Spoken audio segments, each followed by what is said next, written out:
Vamos a cerrar hablando de música y cómo estuvo tu año en música y qué sentiste que fue lo mejor, lo que más te gustó, lo que entró a tu playlist, lo que oíste más. Voy a abrir aquí a ver, el resumen de Spotify ¿Es fiel? no, pero ¿Es fiel el resumen de eh, Spotify para ti? mi resumen de Spotify es... Yo dejé de escuchar Spotify en octubre, esto ya lo comenté en Twitter, me he pasado a Apple Music ¿A dónde? y comenté ¿Para dónde te metiste? Apple Music.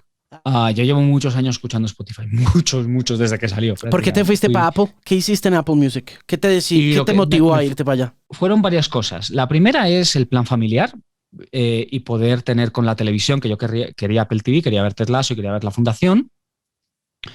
Y pues el pack de Apple One que me ofrecían era muy bueno y además podía darle acceso a mis padres, aunque estemos en países distintos. ¿Sí? Y entonces eso fue un punto de venta gigantesco. Además de eso, alta fidelidad. Yo antes no tenía equipo de música, ahora sí tengo equipo de música. Sí reproduzco con buenos altavoces y demás, tengo mejores auriculares. Entonces, alta fidelidad sin pagar extra empieza a ser algo que yo uso con algunas cosas, no con todo, sí, o sea, escuchar en alta fidelidad ciertas cosas es una tontería porque el máster no está preparado para eso, entonces al máster le da igual, ¿sabes? En que lo reproduzcas, Claro. pero en otros casos sí. Sí que noto una cierta diferencia y sí que me gusta y demás. No es para el 100% de mis escuchas, pero es de vez en cuando. Y después la integración con el mundo Apple. Pues ya me compré este año el reloj, que no lo tenía. Tengo el iPhone nuevo, todo lo que tengo es Apple TV y demás. Entonces, hablarle a Siri es mucho más fácil el lenguaje Apple Music que el lenguaje Spotify. Obviamente lo hacen para que esté dentro del ecosistema, sé en lo que me estoy metiendo, eh, pero de momento estoy dispuesto, estoy ok con aceptar eso. ¿Qué pierdo? Y otra cosa también, que es que yo estaba un poco cansado de la lógica de escuchar música a través de playlists. Y eso es una decisión muy personal, me parecen fantásticos las playlists, me parece fantástico que rompamos los discos y demás y que cada uno escuche como le dé la gana. Pero en mi caso es como, me estaba agotando un poco, sí, de este consumo de singles, este consumo de estructura de playlists, quería volver a pasar a estructura de álbums. Y en eso la interfaz de Apple Music es mucho mejor que la de Spotify. Y además, como empezaba de cero, ¿sí? Entonces me veía forzado a escuchar álbumes enteros. Entonces también por eso me vino bien el viaje y en este caso el viaje sí me mantenía en Apple Music. Entonces mi Spotify solo, mi Spotify resumen del año es pre-red, ¿vale? Entonces, como es pre-red, red no, probablemente si no, la Taylor's versión de red sería la canción más escuchada del año. Pero como no, pues entonces tú me dejaste de querer de Z Tangana, que igualmente es el disco que más he escuchado. Además, este año me pasó otra cosa, que es que ese Tiny Desk de Z Tangana lo he quemado. Ahora luego lo pusieron en Spotify, pero antes de que estuviese en Spotify yo ripé el MP3 y me lo puse para escuchar y ya está, donde me diera la gana, de YouTube. Entonces, mi 2021, en realidad, cronológicamente, ha sido, digamos, el primer hito claro fue, bueno, aparte de escuchar Evermore, que también, aunque no me flipó tanto como Folklore, pero bueno, igual me encantó y tengo el vinilo y demás. El primer hito claramente fue ese Tiny Desk, el de Z Tangana en NPR, que me parece que es, o sea, como español que nunca había pasado un año y 4 meses sin pisar su tierra, que le pusieran ese vídeo ahí delante, cómo estaba grabado, lo que significaba. Ese vídeo es un Sorolla, sí, es un cuadro de Joaquín Sorolla, que es el pintor valenciano y de mi barrio, del barrio del Mar del Cabañal por excelencia. A mí me emocionó, no puedo describir cuánto me emocionó eso. O sea, realmente me puse a llorar la primera vez que lo vi, yo solo, el vídeo de Zetangana. O sea, más allá de que es una pasada y demás, me pareció que me tocaba la nostalgia como nada más me había tocado. Y ese fue para mí sin duda fue como el primer hito musical claro. El siguiente fue Days Like This de Low, Ok. que fue, no sé si el primero o el segundo single, creo que fue el primer single del nuevo disco. Ruda canción esa, ¿no? Eso es Joder, o sea, esta cosa que no me pasa muchas veces, que escucho una canción de primeras y es como, me ha volado la cabeza y esto yo sé que lo voy a escuchar muchísimas veces en mi vida. O sea, eso no me pasa mucho, me pasa a veces. O sea, obviamente cuando tú escuchas el Tiny Desk o Me Maten del Tiny Desk de Zetangana o escuchas el disco de Zetangana y dices, hostia, esto está muy bien hecho, es pegadizo, sé que lo voy a escuchar mucho, pero que al mismo tiempo que eso digas, madre mía, cómo está compuesto esto, cómo han jugado con las estructuras habituales de un single, Sí, cómo han metido los picos de distorsión cuando la canción pica y se pasa, que eso es una cosa que está muy de moda ahora en la producción y demás, pero bueno, cómo lo usan en esa canción en concreto me parece brutal. Entonces, esa canción yo recuerdo que, y además me acuerdo que se la puse a Catalina en el bafle de MP3 una vez y fue como, hostia, ¿qué es esta locura? Tal, y lo comentamos y demás. Yo la puse en radio hace unos días y varias personas me dijeron, algo le pasa a la señal de la emisora. Oye, sí, que está picando esto en los agudos. No, pero brutal. O sea, esa canción, luego el disco entero me encanta, pero esa canción todavía me parece que fue un segundo hito. Tercer hito, el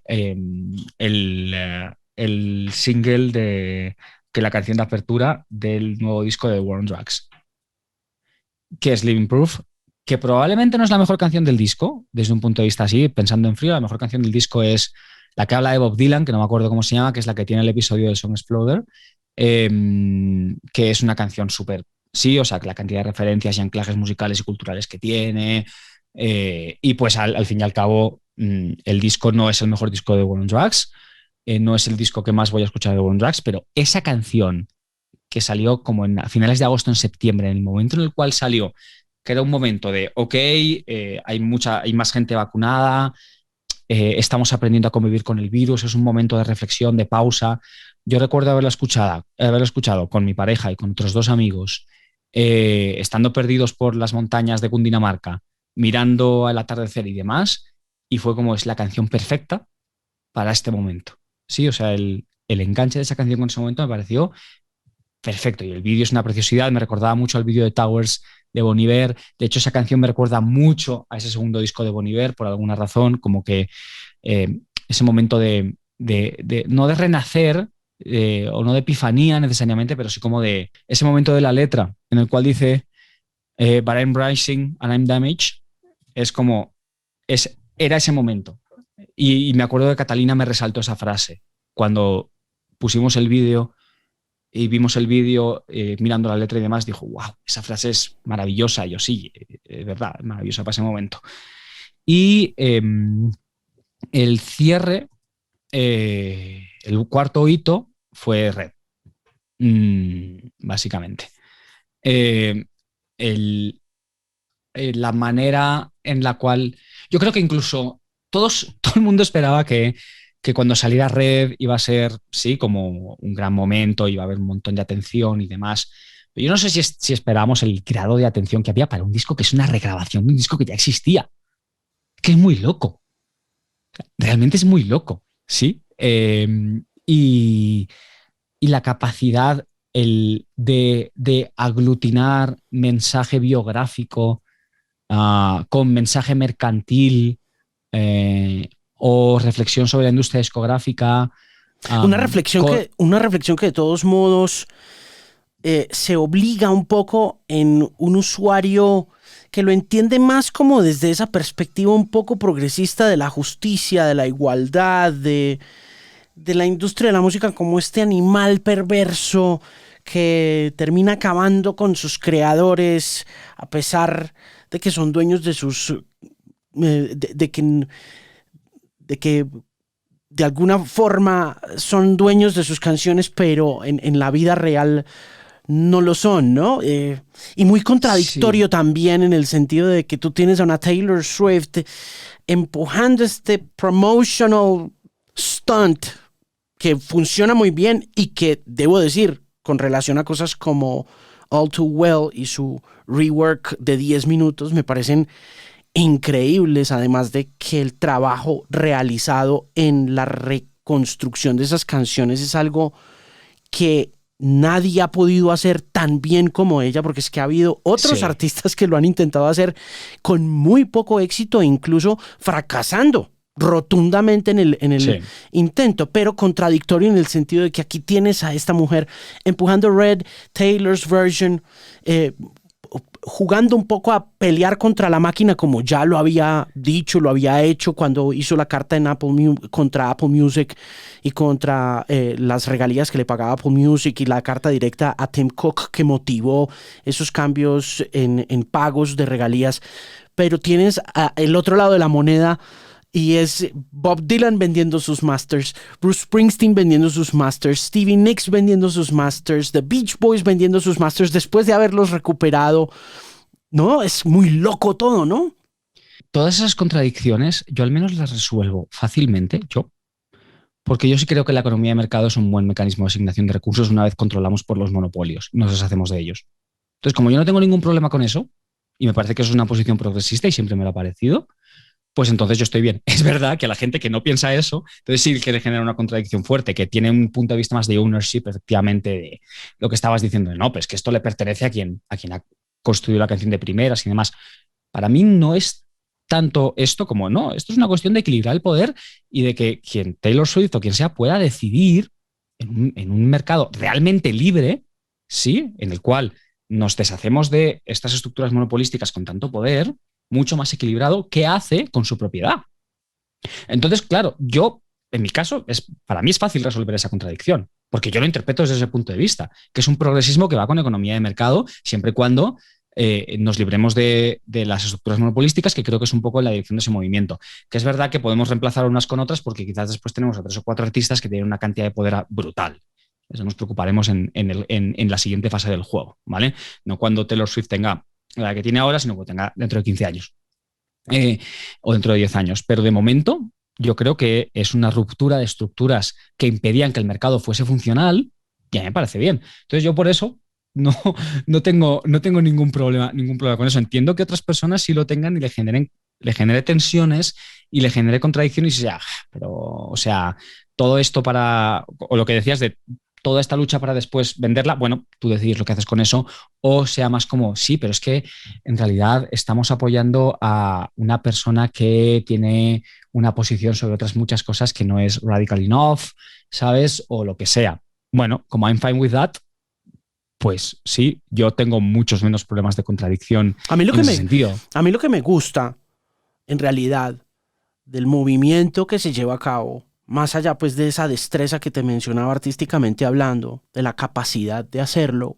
con el estándar de calidad con el que lo ha hecho Taylor Swift. Porque es que regrabar la discografía entera a ese nivel requiere plata, tiempo, talento, disciplina y un montón de cosas que yo creo que muy pocos artistas tienen en un conjunto.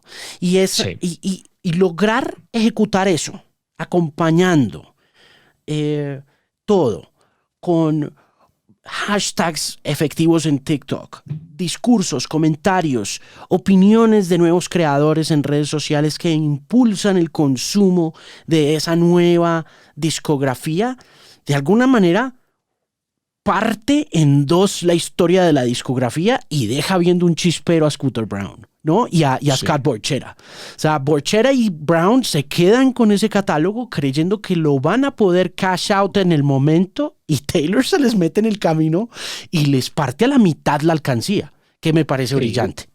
Igual que para mí Folklore fue un acto, y esto lo puse en un hilo de Twitter, fue un acto de decirle a los pues a Dessner y a Justin y demás, bueno, vosotros pensáis que sabéis hacer discos, pero a ver si sabéis hacer discos a este nivel, ¿sí? Venid a jugar con los mayores, que los mayores son 5 o 6, y Taylor Swift es una de ellos. Exactamente que para mí fue, a ver si podéis jugar con estas destrezas a este nivel. Esto, lo que acaba, o sea, esto unido a lo que acabas de decir, lo que acaba confirmando es que Taylor Swift es una de las mejores productoras de música en concepto amplio de producción, no en concepto narrow, estrechos, sino en concepto amplio de producir algo entero de principio a fin que hay ahora mismo y que ha habido en los últimos años y que probablemente seguirá haciendo. ¿A qué pone todo eso, el talento, la disciplina, el liderazgo, porque además de una capacidad de liderazgo de poner a todo el mundo detrás tuyo y demás brutal? ¿A qué lo pone? ¿A servicio de qué lo pone? Si lo pone a servicio de nuevos músicos, nuevas músicas o no dentro de 10 o 15 años. Por eso decía que quizás estamos creando nuevos monopolios y quizás ahora tenemos que quejarnos de Taylor Swift dentro de 15 años, ¿sí? Porque ha reemplazado los viejos monopolios con nuevos. Lo veremos entonces. ¿A qué pone? ¿A servicio de qué pone eso? Lo vamos a ir viendo. De momento lo ha puesto a servicio suyo, ¿sí? Y me parece fantástico, me parece maravilloso. Me interesa muchísimo ver a servicio de que lo pongan a servicio suyo y también a servicio de, como digo, de la gente que venía del mundo mainstream indie, por llamarlo de alguna manera, ¿vale? Por calificar de alguna manera de National y a Bon Iver, y les ha hecho subir. Vosotros pensáis que este es un nivel alto, lo estáis, pero el nivel de verdad de sacar discos es este. Discos enteros y venderlos al punto que yo los vendo y con los streams que yo los tengo y demás. Entonces, me causa curiosidad, porque olvidas a Antonov, que está también ahí. Bueno, lo olvido, pero porque es un colaborador más estrecho desde antes. No... Okay. Te lo menciono porque Antonov acaba de vender sus canciones a Mercuriadis y vendió como 350 canciones. Me pregunto cómo funcionará ese tema compositivo en colaboración con Taylor Swift, si él es simplemente un productor más o si acompañan esas composiciones y cómo funcionaría en ese caso ese tema, ¿no? Pero digamos que es como una pregunta que en estos días estaba viendo el caso de Jack Antonoff y de la venta de su música Hypnosis y decía...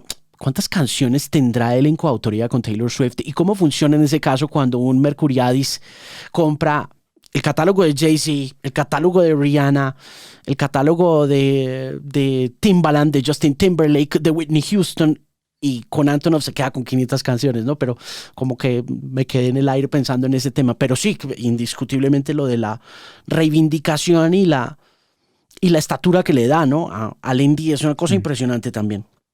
No sé el caso concreto de Antonov cómo funcionará. Ahí habría que ver los detalles del contrato, que no creo que estén disponibles para que los podamos mirar. Estoy seguro que no hay una sola canción en colaboración con Taylor que esté en manos de Mercuriadis. Es como que la especulación. Sí, o sea, yo además me imagino algún abogado de parte de Taylor ahí en las negociaciones como, oiga, si yo estoy aquí yo mirando, yo si tengo que hablar hablo, pero si no, pues sí, o sea, y lo mejor es que yo no hable, porque me tenga que hablar tiene un problema. Entonces yo me imagino algo así, pero no, la verdad no lo sé.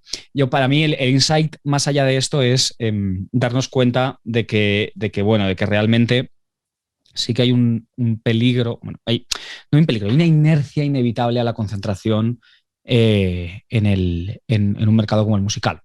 ¿Por qué? Porque siempre va a ser un mercado en el cual la demanda va a estar distribuida y los éxitos, los positive black swans, o sea, los grandes triunfos van a existir y todo va a estar distribuido de manera... No es, los músicos no siguen, como diríamos en estadística, una distribución normal, en la cual tienes un montón de gente de clase media, ¿sí?, que vende a nicho y después... eso no es como funciona. Como funciona es como tienes un montón de demanda a gente, a sectores súper pequeños y un montón de demanda a 5, 6, 10, 15, 20 personas, a Dua Lipa, a Taylor Swift, sí, a Kanye West y bueno, y todas las estructuras que están detrás de eso, desde los compositores hasta los productores y demás. Y en un momento dado, tú esto lo recordarás mucho mejor que yo, había una suposición de que, bueno, con la democratización de la distribución y la democratización de la producción, esto va a cambiar. Aquí cada uno podrá escoger lo que sea y tendremos una clase media de músicos gigantesca, ¿sí?, que acabarán con esta estructura desigual del mercado de la música. Y no ha sucedido. No sé si recuerdas a la gente esta que como un tío que se hacía llamar Obadiah Parker, que fue uno de los primeros que vi yo, que se hizo famoso por un cover de Hey Ya de YouTube, de Outkast en YouTube, y que dijo, bueno, pues mi siguiente disco lo voy a hacer con un proceso colaborativo, ¿sí? Entonces, esto antes de que el crowdfunding fuese una palabra que circulaba por ahí. Entonces, quien sea va a pagar un acceso a decidir qué canciones ponemos en el disco, cuáles no, voy a hacerle un vídeo diario cada día o cada semana y lo que sea. Hubo un momento en el cual pensábamos que el mundo de la música se iba a llenar de este tipo de gente, ¿sí? Y que cada uno iba a tener como sus 500.000 millones de followers que se iban a mantener fieles y vamos a tener una clase media de la música brutal. Pero eso no ha pasado. O sea, eso no ha pasado para nada. Y entonces hemos reemplazado a Bon Jovi o a Pearl Jam o a Whitney Houston o a quien sea con los que ahora tenemos en el top de ventas, en el top de reproducciones con los Bad Bunny, con Dua Lipa, como decía antes, con Taylor Swift y demás. Entonces, la demanda no se ha vuelto una distribución normal, igualitaria, ni mucho menos. No ha pasado. Ya no creo que suceda porque los costes de entrada al mundo de la música ya no pueden reducirse más. No pueden reducirse más. Es imposible que sea más fácil. Yo tengo un buen micro en casa, he estado jugando con he hecho una clase de cómo editar tracks y demás, que me la pagó mi pareja de regalo de cumpleaños. He estado jugando con aplicaciones avanzadas de producción y demás. Entonces, yo puedo hacerlo, cualquiera puede hacerlo, cualquiera puede ponerse a producir música, pero igualmente en su casa, pero igualmente Billie Eilish solo va a haber una. ¿Sí? No va a haber más. De los que hacen bedroom pop también solo va a haber uno, no va a haber más. Entonces, y la triunfan. Entonces, eso no va a cambiar. Las audiencias siguen siendo profundamente desiguales, con una pequeña clase alta y una gran clase baja en términos de reproducciones, y por tanto vamos a tener nuevas estructuras de monopolio, y probablemente dentro de 15 años, igual que ahora nos quejábamos de las discográficas y demás, nos vamos a estar quejando de otras nuevas estructuras lideradas por quienes ahora están rompiendo el monopolio actual, que estarán creando sus nuevos monopolios. Eso probablemente será inevitable, y entonces será divertido ver cómo evaluamos en ese momento a las personas, y sobre todas esas destacan para mí dos: Taylor Swift y Kanye West cuando tiene un buen día, un buen año en términos de producción, porque reconozcámoslo, nadie produce como Kanye West. No, y tuvo un año cuando quiere. Y te digo, nadie. Tuvo un año magnífico. Creo que fue un año importante para Kanye. Creo que logró cosas. Sí, lo que pasa es que luego comparas con 2020 y se sabe y se filtra que había Top Republican Operatives controlando su campaña, por llamarlo de alguna manera.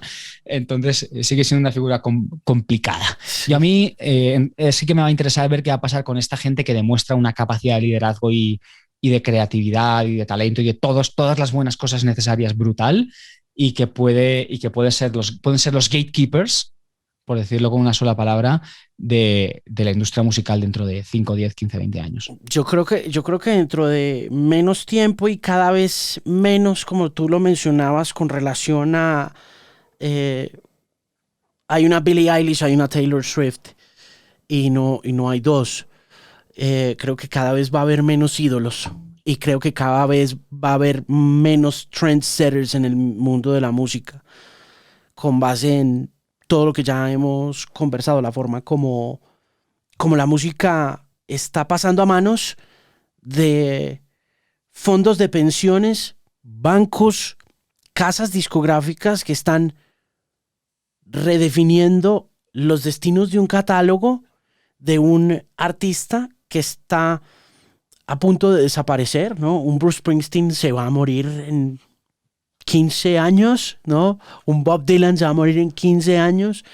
Y esa música tiene que seguir dando unos réditos, pero también la forma como se está usando la música en estos momentos es muy distinta a como la usamos tú y yo, en el sentido de que siento que se vuelve más un asset para creadores, para usuarios de redes sociales. Siento que es allí donde fonográficamente están sacando la plata o van a sacar la plata, y creo que va a ser muy difícil tener Kanye's y Taylors haciendo relevos generacionales significativos de aquí en adelante, porque creo que el déficit de atención es enorme del consumidor. El usuario tiene un déficit de atención bestial, el usuario promedio, el usuario común y corriente, y que ese déficit de atención viene acompañado un poco de la desaparición del ídolo como este eje central de la industria de la música, ¿no? A pesar o a menos de que se construyan esas idolatrías o esos grandes tótems a partir de discursos y comentarios en redes sociales a la BTS o a lo que pasó con Taylor Swift en TikTok, ¿no? Veamos qué pasa veamos qué hace Kendrick Lamar en los próximos 2 años. Y también qué hace Taylor, por supuesto. Pero veamos qué hacen aquellas personas que son capaces de entender dónde están parados, por decirlo con una expresión de aquí, y cómo lo articulan. Yo no sé, y Billie Eilish también entiende muy bien qué significa ella para una generación entera. Y ella es de una generación posterior a las otras dos personas que acabo de mencionar. Entonces, no lo sé, no lo tengo tan claro. Sí, no sé, no creo. Yo creo que esta gente, estos nombres, están dispuestos a entrar en el mercado de las ideas, no solo en el mercado de... Y el mercado de las ideas en sentido amplio, no le voy a hacer un OP en New York Times. Hablo de entrar en el mercado de las ideas en términos de entender que tú pones una canción ahí fuera y se convierte en un maldito himno de las protestas, el movimiento de protestas más importante que ha tenido en Estados Unidos en los últimos 30 años, porque hay gente que espontáneamente lo empieza a cantar después de lo que pasa en una parada de autobús con un joven afroamericano, que es lo que pasó con All Right de Kendrick Lamar. Eh, yo creo que hay alguna gente que sí que entiende eso y que está dispuesta a ser propietaria de esa responsabilidad y entrar en el mercado de las ideas en términos amplios, que es, insisto, mucho más allá que los términos estrechos de los que consumimos ideas para vivir y también en nuestro tiempo libre, y que sí que va a haber, sí que vamos a ver. Yo creo que sí que vamos a ver cosas. También vemos que la canción, yo lo dije en Twitter eso también, la canción importante del nuevo disco de Adele no es el single, es To Be Loved y lo que significa esa canción y lo que quiere transmitir con ella y demás. Um, y es la que ha entrado en la lista de mejores de Pitchfork, y no. Y entonces, no sé, yo pienso que sí que hay espacios de oportunidad para que quien quiera utilizar la plataforma para mantenerse en una posición de ídolo, más que de ídolo diría de referencia, lo use como tal. Sí, yo creo que sí que existe esa posibilidad. También existe para Bad Bunny, por supuesto. Existe para J Balvin y cada vez que no la aprovecha se lo cobran, ¿sí? Eh, sistemáticamente. Entonces, no lo tengo yo tan claro. No lo tengo yo tan claro. No sé cómo se va a articular, pero y además creo que va a depender de lo que decida la oferta, en este caso, el mercado de las ideas, lo que decida esta gente, y de cómo utilicen este espacio y cómo no lo utilicen, ¿sí? Yo me puedo imaginar perfectamente un mundo en el cual estas personas no solo tienen asesores en sus equipos, asesores de mercadeo, imagen y demás, sino que tienen a una persona cerca que lee las noticias y les habla y lee, ese sí, op-eds del New York Times o del Atlantic o del FT y les dice al debate público, en qué posición está la siguiente candidatura que interesa o la siguiente votación de policy que interesa, y les ofrece la posibilidad de actuar sobre eso o no actuar sobre eso. Y son personas como yo, pero que trabajan para Taylor Swift. Sí, yo eso lo puedo entender y lo puedo entender perfectamente. Si yo fuese Taylor Swift, estaría contratando a alguien con ese perfil, al menos para tener la información. Luego decido si actúo sobre ella o no actúo sobre ella. Sí, es para mí una de las partes más insightful del documental de Taylor Swift en Netflix es la conversación que tiene con sus dos padres sobre si hablar o no hablar, sobre la primera vez que habló sobre política, sobre la candidatura en Memphis y demás, y cómo su padre le dice, pero si hablas pierdes a la mitad de tu público. ¿Sí? Son votantes republicanos, o sea, como no te olvides de quién eres. Y ya recuerdas todo el criptoanálisis sobre Taylor Swift que existía, sobre si era republicana, closeted Republican o no, sí o closeted Democrat o no. Después resulta que era closeted Democrat, básicamente. Y pues al final ella dice, no, sí, yo, papá, lo sé, pero es que yo creo que tengo que hablar. Y le dice, y además tu esquema de seguridad se vuelve mucho más difícil. Y la madre dice, pero a ella le parece importante esto, ¿sí? Y cómo se articula esa conversación y cómo ves, obviamente editado y decidido lo que decía Swift que va a mostrar y demás, cómo se articula esa decisión e incluso la mera decisión de publicar eso o esas partes editadas en el documental de Netflix, para mí indican que hay un espacio de oportunidad que algunas personas van a decidir utilizar para así mantenerse, si no como ídolos, sí como referencias. Y ya veremos en qué medida las que tienen esa oportunidad lo van a aprovechar y cómo. Sí, hay un newsletter que me puso a pensar en eso y por eso te lo comentaba, aunque gran parte como de la elucubración tiene mucho que ver con mi mirada a la forma como se están vendiendo los catálogos y también la manera como están llegando estas canciones como a las conciencias colectivas. Ted Gioia escribió hace, hace por ahí que 3 meses, creo que para en octubre, 12 Predictions for the Future of Music.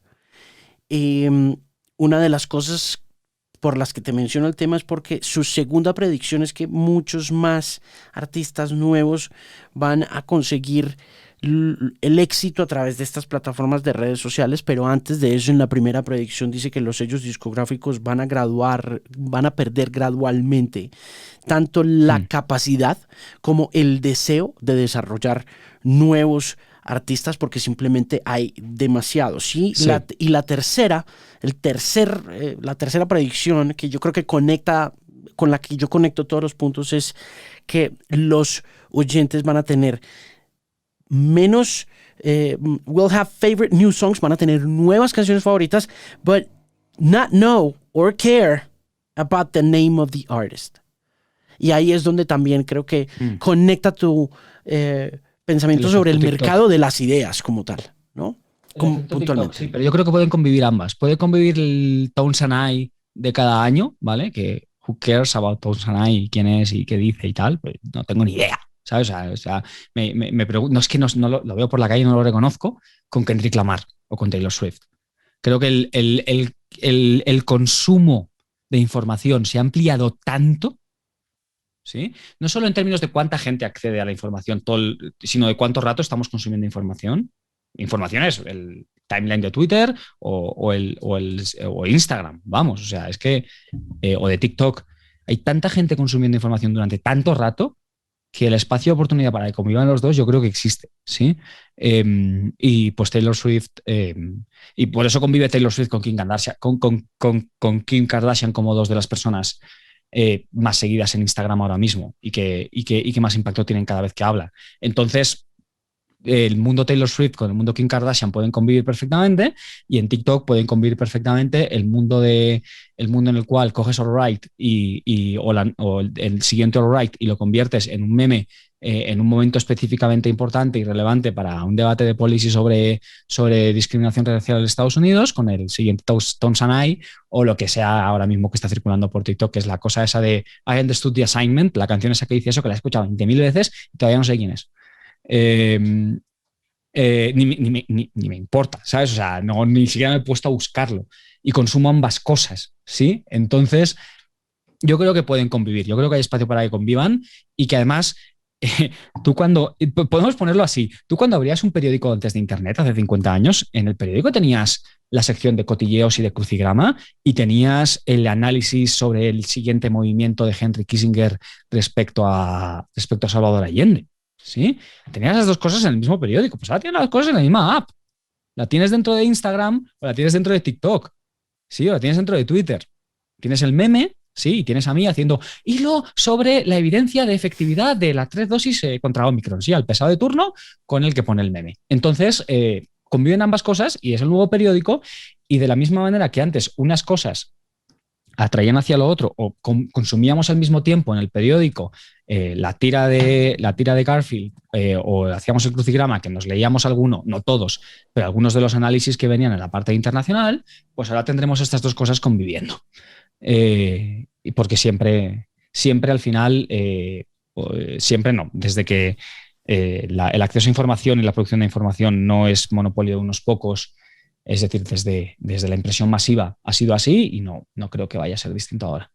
Hermano, siempre es un gusto conversar contigo de absolutamente todo. Solo me queda desearte un muy buen 2022, esperar que puedas viajar a Madrid a ver a la familia, desearte una feliz Navidad y un buen 31 de diciembre. Jorge Galindo, siempre es un honor tenerte por acá. Muchísimas gracias, el honor y el placer siempre es mío. Si no viajo ahora a España, a Madrid a ver amigos, ya a Valencia a ver a familia será más adelante, y de todas maneras tengo la enorme suerte de siempre estar fabulosamente y sentirme fabulosamente acogido en Bogotá. Entonces nunca está mal, al contrario, siempre está bien pasar días tan bonitos y soleados como es diciembre, os debería serlo en Bogotá, y además con Bogotá vacía, que es algo que, como dice mi suegro siempre, es un espectáculo que nunca nadie se debería perder, al menos una vez en la vida.